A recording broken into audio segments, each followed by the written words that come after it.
Elena Foss had never believed in werewolves. She had grown up in a small town at the edge of a great forest, and like everyone else, she had heard the old stories. Parents told them to children to keep them from wandering too far after dark. She had always laughed them off as folk tales meant to scare curious kids. But on the night her family's cabin burned to the ground, laughter was the last thing on her mind. She had escaped with nothing but the clothes on her back, and a small bag she had grabbed without thinking. The fire had taken everything else. Her parents were staying with relatives in the city, but Elena, stubborn and independent, had decided to walk instead of wait for a ride. She thought the forest path would be a shortcut. She did not know it would lead her straight into land that was not supposed to belong to anyone at all. The trees grew thicker as she walked, and the air grew colder. She told herself it was just her imagination when she heard footsteps behind her that were not her own. She quickened her pace, but it was too late. Shapes emerged from the shadows, moving with a grace that no ordinary person could match.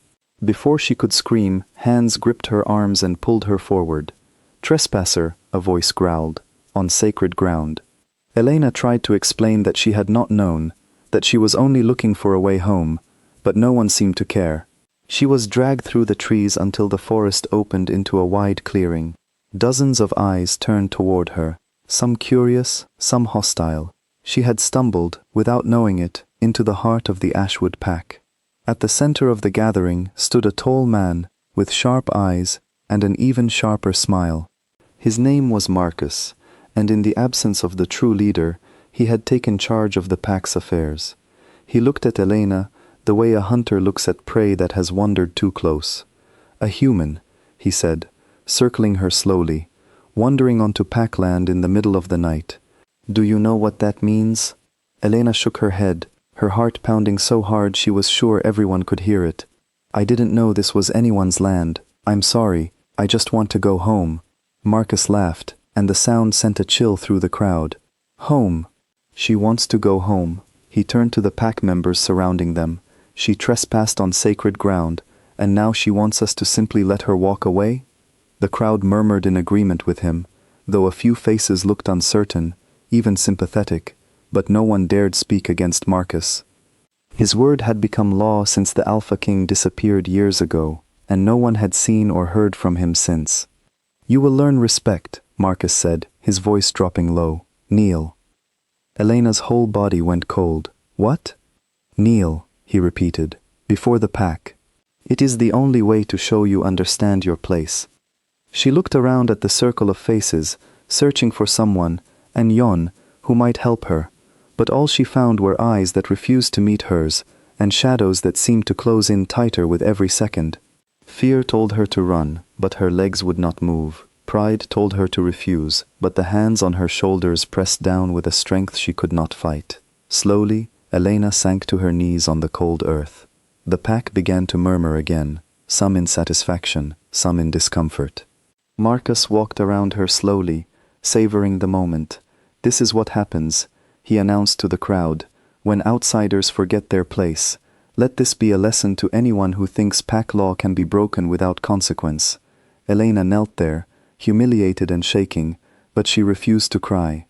Something inside her, some quiet strength she did not know she had, kept her spine straight even as her knees pressed into the dirt. She would not give Marcus the satisfaction of seeing her break.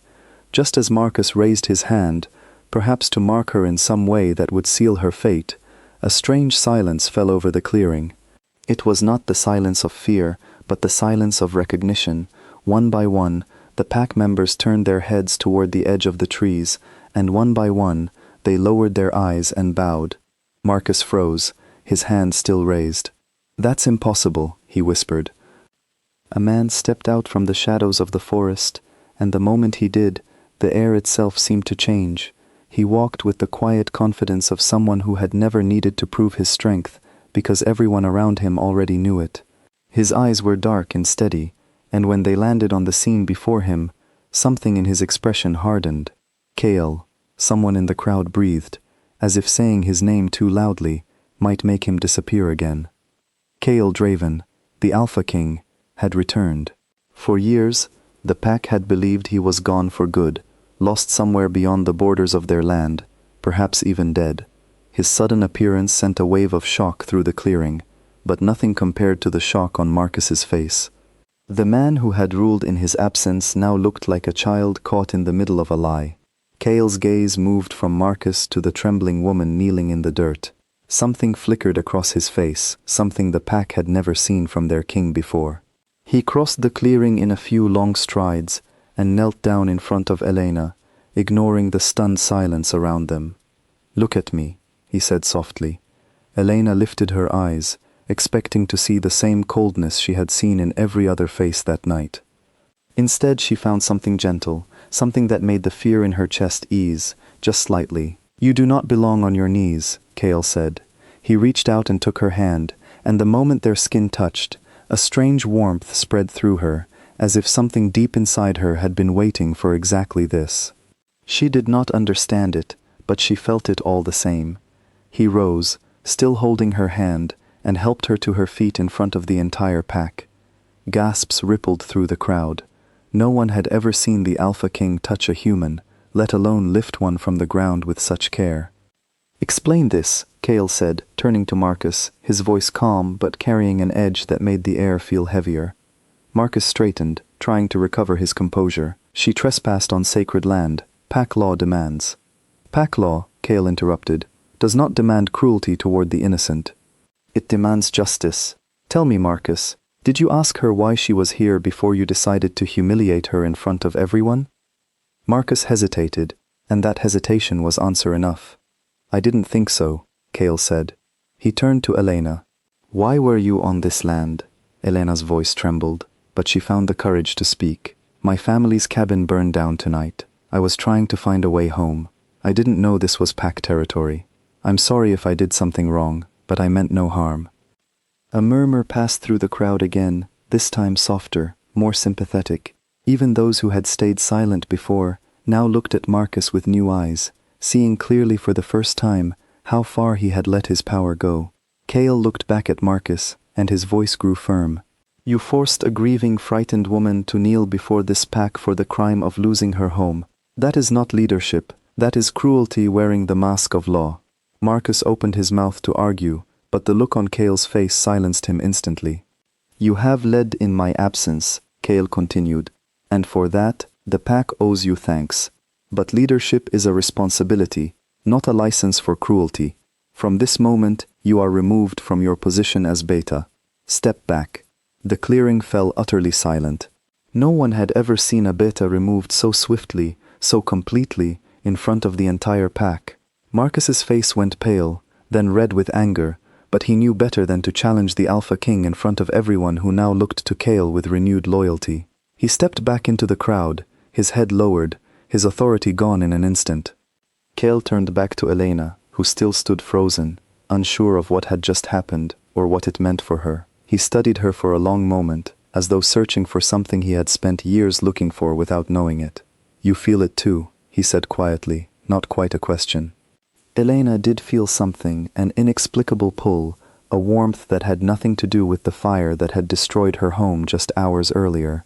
She did not have the words for it, and she did not know enough about this world to understand what it meant, but she nodded, because denying it felt impossible. "I don't understand any of this," she admitted. "I don't know what a pack is, or what sacred land means, or why everyone is looking at me like I've done something impossible just by standing here." Cale's expression softened, and for the first time that night, something like a smile touched his face. "You have done something impossible. You've walked into a world you didn't know existed, and instead of breaking, you stayed strong enough to keep your head up, even when it would have been easier to give in." "I was terrified," Elena said honestly. "Being terrified and staying strong are not opposites," Cale replied. "They often happen together. That is what courage looks like." He turned to address the pack, his voice carrying across the clearing with quiet authority. "This woman is under my protection. Anyone who threatens her safety threatens the peace of this pack. I will explain everything in time, but for tonight, she needs rest, warmth, and care, not judgment."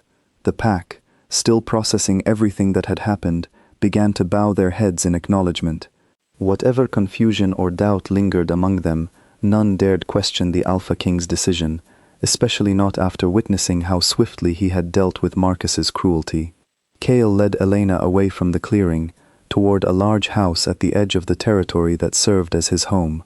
As they walked, she finally found the courage to ask the question that had been building inside her since the moment he arrived. "Why did you help me? You don't even know me."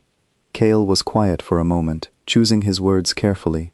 Sometimes you meet someone, and you know instantly that their fate is tied to yours, even if you cannot explain why. I felt that the moment I saw you kneeling in that circle. It didn't matter that I didn't know your name. I knew I couldn't let it continue. Elena studied him, trying to read the truth in his expression. She had spent her whole life believing the world worked in simple, explainable ways. Fire burned. People helped each other, or they did not. But nothing about tonight had followed the rules she thought she understood. "What happens now?" she asked. "Now," Kale said, guiding her toward the warm light spilling from the windows of his home. "You rest. Tomorrow, we talk.